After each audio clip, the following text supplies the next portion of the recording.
Lassana de Gbagbo de son vivant, quiconque s'amuse à jouer celui qui va prendre la place du président Laurent Gbagbo de son vivant, cette personne est une sorcière.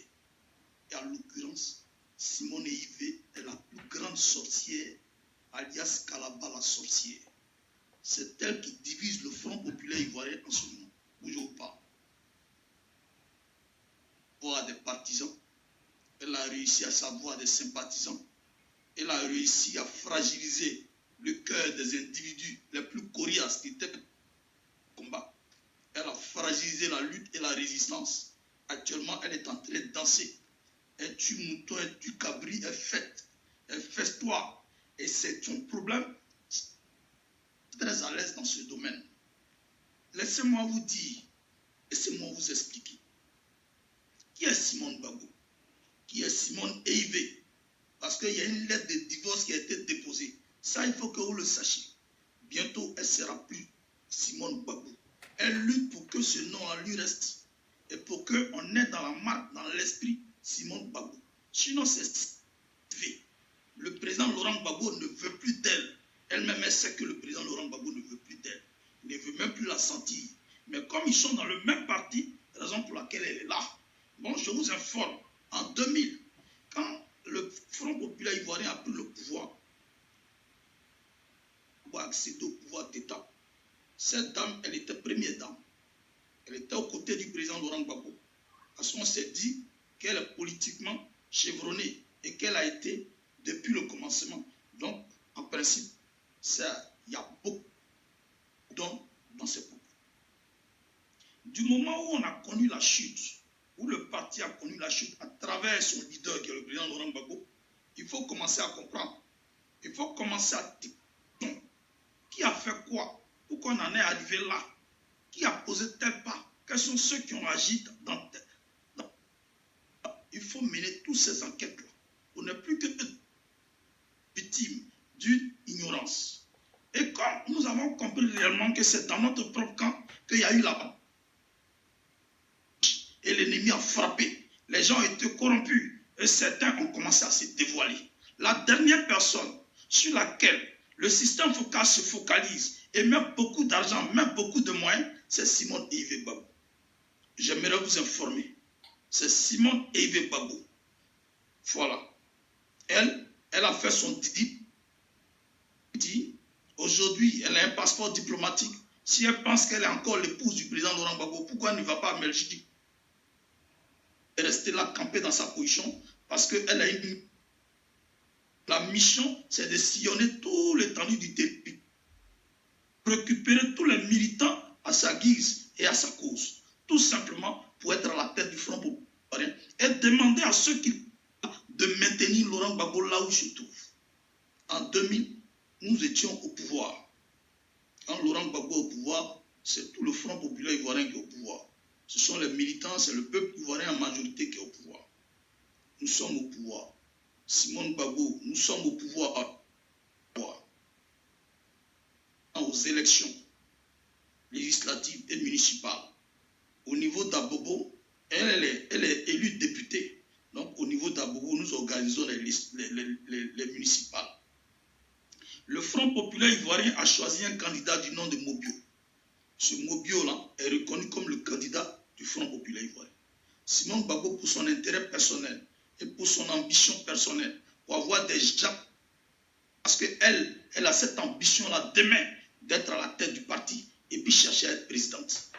Son mari, qui est encore le leader, mais en même temps le chef du parti, n'a pas encore décidé. Et bel et bien qu'un parti qui a toutes ses facultés en place, quand il doit décider, c'est lors d'un congrès. Parce que le congrès, c'est la plus grande rencontre de tous les cadres et de toutes les instances du parti. À partir de ce fait, elle a réussi à mettre en mal celui qu'on appelle Mobio, qui était le choix ivoirien, parce qu'elle a choisi un certain Abounia Marcelin. Abounia Marcelin, il est journaliste, il vient du PDC. À cette époque, en 2000, elle oublie Simone Gbagbo, elle est méchante et puis elle est très mauvaise. mauvaise dans le sens où elle n'est pas reconnaissante. M. Mobio a un adjoint qu'on appelle Théodore Danou. Théodore Danou, pendant que le Front populaire ivoirien était à l'opposition, cette femme-là, elle envoyait toujours des paniers d'attiqués à la famille et au couple Gbagbo. Elle leur apportait tout ce qu'il fallait leur apporter pour les soutenir. Et qu'il fallait accompagner M. Mobio dans la tâche d'Abobo. Parce que elle, c'est son intérêt qui prime. Ce qui intéresse le parti, ce n'est pas son problème. Elle est toujours dans cette tendance de défier le parti et de défier le président, le père fondateur du parti. C'était Abounia Marcelin, qui lui s'est mis sur la casquette d'indépendant. Donc, tous les militants, tous les cas d'Abobo, réellement, que c'est Simon Gbagbo qui parrainait, celui qu'on appelle Abounia Marcelin. Gbagbo, qui est membre fondatrice du FPI, qui est cadre du FPI, et qui est même l'épouse du président Laurent Gbagbo, parraine quelqu'un, ça crée une confusion dans les esprits des militants et des sympathisants du FPI. Pendant que le Front populaire ivoirien s'est choisi un candidat qui est M. Mobio, alors il y a à cette confusion, ça permet au RDR de gagner les élections au niveau de la mairie d'Abobo. Ce qui a fait profiter M. Tunkara comme maire d'Abobo. Simon Gbagbo nous a fait perdre la mairie d'Abobo. Politiquement, elle est nulle. Politiquement, elle est nulle. Moi, je ne peux pas permettre que moi, mon mari est au pouvoir et puis créer le désordre. Mais elle, c'est son travail. En 2001, pendant qu'elle est au lieu de veiller à garantir le pouvoir de son mari, mais à discerner les entrées et les sorties, mais à contrôler tout, permettre aux militants et aux cadres d'être motivés, mais d'aller à l'essentiel.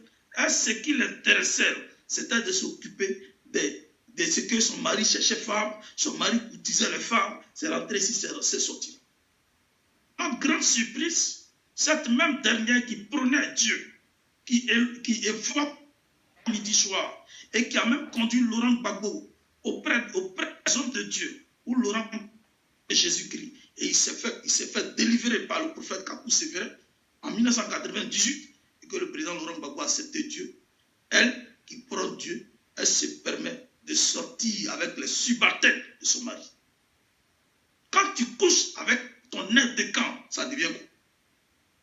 C'est-à-dire que tu fais rentrer le péché au cœur du peuple ivoirien en passant par toi qui est uni au pouvoir. Tu es uni au pouvoir.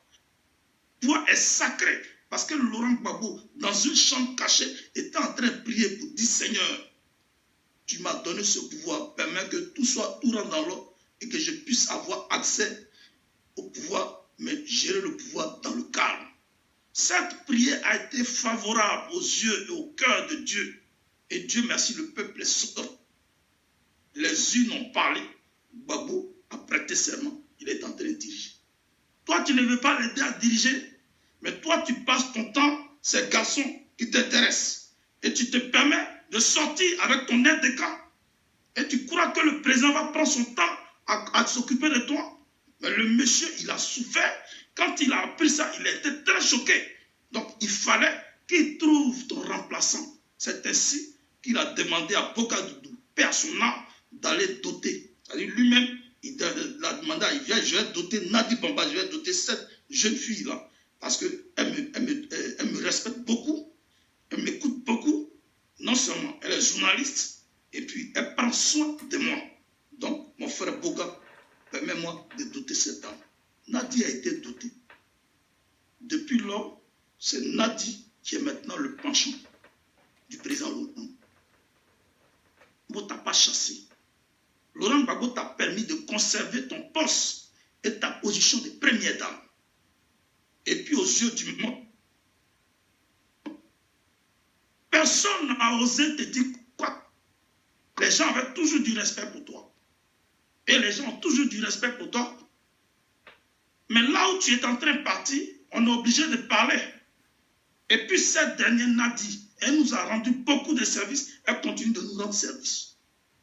Coupez, mais je vais parler. Hein. Oh, patata, vous êtes foutu à moi. Vous avez commencé, non? La guerre, c'est maintenant ça commence. Vous foutez de moi. Laurent Gbagbo.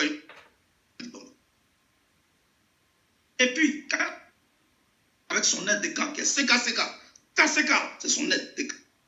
CK, actuellement, il est en prison. Il est en train de délirer là-bas. C'est un Simon Gbagbo qui demande qu'on lui fasse des injections. Parce que CK fait des révélations. CK fait des révélations pour dire que Simon Gbagbo est son amant. Elle demande aux gens d'aller lui faire des injections. À tel instant qu'il perd, il délire, il devient fou. Pas de tout ça. Je m'appelle Biko. Je m'appelle. Et elle continue. Et à partir de sa vie adultérienne, beaucoup de bruits se font. Elle couche à telle personne, elle couche à telle personne. Et le président élu de la Côte d'Ivoire, qui a su, lui, la responsabilité du peuple, et psychologiquement, moralement, dans son intérieur, humilié par le comportement qui est à côté de lui, qu'on appelle Simon Eivé. Mais moi, si c'est moi, je vais la répudier, je vais la chasser. Parce que chez nous, au pays d'Ida Bété, quand une femme commet l'adultère, non seulement il faut la remercier, mais Laurent Gbagbo ne l'a pas remercié. Laurent Gbagbo l'a laissée comme ça. Elle est restée comme ça. Comme elle est membre du parti, il l'a laissée comme ça. Mais il n'a même pas cherché à la toucher. Jusqu'à ce qu'il ait Nadi Bamba à ses côtés. Si Dieu merci que Laurent Gbagbo a Nadi Bamba et que moralement il arrive à gérer les affaires courantes de la Côte d'Ivoire et qu'il n'est pas mort dans cette histoire, c'est Dieu qui a voulu le préserver. Et cette dernière, elle oublie que c'est son péché là, qui a permis cette ouverture d'attaque où Bogadoudou est mort, où Dali Yoblé est mort, où Lula est mort, où des Ivoiriens par milliers sont morts, où des gendarmes ont été exécutés. Et puis on est resté dans un toy-boy comme ça pendant plusieurs années. Arrivé en 2010, cette même Karaba la sorcière, Simone Eivé, elle se permet de se plaindre. Elle en veut à son mari. Laurent Gbagbo qui doit gérer les affaires courantes du peuple, il veut sortir, elle s'oppose à ça. Elle se fâche, elle quitte la maison conjugale en famille chez elle. Je dis bien en 2009-2010, elle quitte la maison conjugale, la maison où elle se trouve avec son mari, et puis elle va chez sa famille, elle va rester là-bas. Elle pense que Laurent Gbagbo là, c'est un vilain monsieur. Non, non seulement il est président de la République, mais c'est un bel homme, c'est un bagnon. Quand elle se rend compte que les femmes courent, elle est obligée de revenir dans la maison. Pour manifester son comportement de jalousie, elle met d'une candidature au cœur du FPI. Elle, Simone Gbagbo, elle va être candidate contre Laurent Gbagbo au FPI. Ah, si elle savait, elle n'allait pas le dire. La colère des cadres et des personnes influentes du parti a commencé à s'élever. Elle est restée tranquille. Comme elle est toujours dans cette complicité avec ses sœurs, les IV Victoire, qui courent après Pin partout, elle cherche Pin partout. Les IV, leur travail c'est de courir après Pin. Et ils croient que nous on est dans un combat de Pin. Donc eux ils sont là, parce qu'eux ils sont dans un combat de Pin. Vous vous foutez des gens. Vous pensez que les gens sont morts comme ça? Vous pensez que les gens sont morts à cause de vos bêtises? Et puis, elle a tenté cette défiance en 2010 de chercher à être candidate du Front populaire ivoirien pour être candidate aux élections présidentielles. Et elle-même, elle a osé dire si le FPI refuse sa candidature, elle sera candidate aux élections présidentielles. Vous avez vu ça où? Dans un même parti, deux candidatures se dégagent. Ça veut dire quoi? Quel est ce désordre? Elle a toujours marché, toujours gêné les actions du président Laurent. Ce n'est pas une bonne femme. Cette femme-là, elle doit normalement quitter le processus politique au cœur du parti. Et puis si elle veut, elle n'a qu'à aller où elle veut. Et puis en 2010, 2011, c'est elle qui veut les femmes fidèles au président. Elle va parler de la culture, elle tient un discours contre la CEDEAO, contre le système Foucault, contre les grandes institutions du monde. et le feu descend. Il est juste. Dieu, il est juste. Mais sa colère, son châtiment, ça s'accomplit toujours pour redresser ses coins. Laurent Gbagbo a pris 40 jours qu'il y avait des bruits d'assassinat sur sa personne. Gbagbo Laurent a pris 40 jours de jeûne sec pour demander, supplier Dieu, afin que le châtiment de Dieu ne s'abatte pas sur lui, et sa famille, et sa femme, et ses enfants. Les ennemis déversent une centaine de bombes sur la résidence. Laurent Gbagbo sort sain et sauf parce qu'il a supplié Dieu par rapport à cette miséricorde. Dieu a épargné sa famille. Dieu a épargné même Kalaba, la sorcière Simone Gbagbo. Dieu l'a épargnée. Et puis elle est sortie. Elle a été séquestrée. Elle a eu toutes sortes de coups. Mais par elle que le péché est entré. Moi, avant, je ne savais pas. Mais maintenant, je suis au courant de tout. Je n'ai pas de sentiment dans ça. Voilà. Elle a eu la chance qu'elle a en vie. Il y en a qu'on a massacré. Il y en a qu'on a tué. On a arrosé maison et puis on a mis du feu. Papa, maman, enfants, on les a tués tous. Il y en a, on les a jetés dans le puits. Toi, tu n'es pas mort, tu ne peux pas dire. Cause de toi, le péché est entré. Quand on donne un pays à Dieu, c'est comme ça. Le Dieu, il s'appelle le Dieu de sainteté. Avec ton esprit impur, tu as l'élan de la refondation. Mais tu es rêve. Vous allez couper, moi j'ai parlé. Et puis toi, tu étais en prison. On dit non, on a dit papa n'était pas là, elle a fui en février. Pendant que ça chauffait, elle a fui. Mais elle n'est pas. Vous voulez qu'elle reste pour qu'on la tue? Non, il fallait qu'elle gagne en temps. Elle a bien fait de quitter même le pays. Je suis d'accord avec elle. Moi, je suis d'accord avec Nadi Bamba. Je la soutiens demain matin. Elle a quitté le pays. Elle est sortie avec l'enfant. Laurent Gbagbo a déjà mis, il a déjà prié. Il a demandé, il a supplié Dieu pour ça. Il est sorti dans le feu vivant. Il a été arrêté. Il a été conduit à la Cour pénale internationale. En 2011 et en 2014, Nadi Bamba est venu rejoindre son mari jusqu'aujourd'hui. Nadi Bamba s'occupe très bien de Laurent Gbagbo. Et quand mon papa est devenu un jeune homme, moralement il est bien. Mon papa, il est bien, il est tranquille dans son coin. Je vous demande, vous qui êtes à côté de lui, faites tout pour sa sécurité.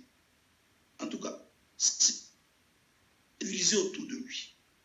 Maman, notre petite maman Nadi, veille à ce que notre papa soit bien sécurisé. Sinon, Kalaba, la sorcière, Simone Gbagbo, a déjà un peu partout. Comme elle, son travail, c'est de dire non des gens pour qu'on les assassine. Elle a parlé de Sangaré, ses envoyés l'ont assassiné Sangaré.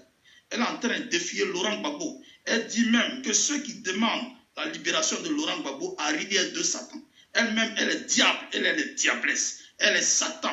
Elle-même, là, arrière de nous, et Kalaba, la sorcière. Parce que c'est à cause de toi, on ne peut pas avancer. Tu as décidé de mettre le FPI à tabac et à sec. Tu as détruit le FPI. Accompagner Draman Ouattara aux élections. Nous, on ne va pas te permettre ça. Kalaba, la sorcière, commence par nous respecter. Parce que nous, notre idole, notre dignité s'incarne dans la personne de Laurent Gbagbo. C'est en lui que se trouve cette graine qui porte que la vision divine. La graine n'a pas été déposée en toi. Au contraire, toutes tes gymnastiques, c'est pourquoi Draman Ouattara aux élections, comme Afin Guessa l'a fait en 2015. Tu n'as pas venu nous distraire ici. Tu n'as pas venu nous distraire ici. C'est qu'on donnait à Bédi avant, on se sentait à l'aise. Ils ont pris pour te remettre. C'est maintenant comme ça, on te paie à coups de millions. Quelqu'un qui ne peut pas... Pendant que ton mari, si tu penses que c'est ton mari, et puis toi, tu prends l'argent, tu as beaucoup de faveurs. Tu as un passeport diplomatique. Ton compte a été ouvert. Tu as accès à ton argent. Tu prends l'argent qu'on prend pour te corrompre. Tu payes des 4x4 pour des fédéraux. Tu vas corrompre des secrétaires de section. Puis tu réussis à narguer le peuple. Et tu parles de quiconque s'amuse à brader le parti. Mais nous voulons une vision de la nouvelle Côte d'Ivoire. Mais il n'y a pas de nouvelle Côte d'Ivoire sans l'autre. Parce que la nouvelle Côte d'Ivoire a commencé avec Laurent Gbagbo en 2000. Tu as oublié ça? Maintenant, si toi tu parles d'une nouvelle Côte d'Ivoire, C'est-à-dire, on parle d'une nouvelle Côte d'Ivoire. Lorsqu'il parle, on parle de troisième.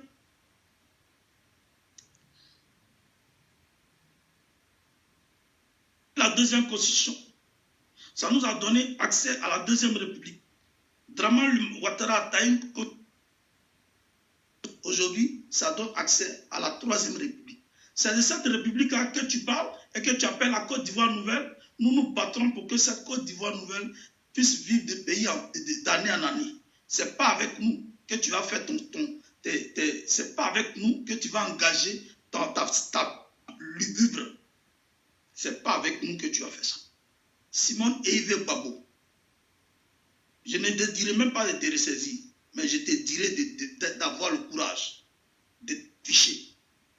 Tu t'es déjà dévoilé, et le courage de t'afficher. Toi, tu as détruit tout ce que nous avons mené. Toi, tu as mené quel combat? Toi, tu racontes les bêtises là. Tu dis toi-même. Tu as quel point même? On a vu Mandela ici.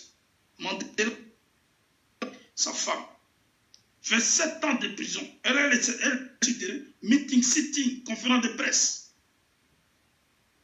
Winnie Mandela. Mais quand il s'agit d'elle, elle a été sapée. Oh, Mandela a été corrompu. Winnie est resté intact. Toi, tu n'es pas Winnie.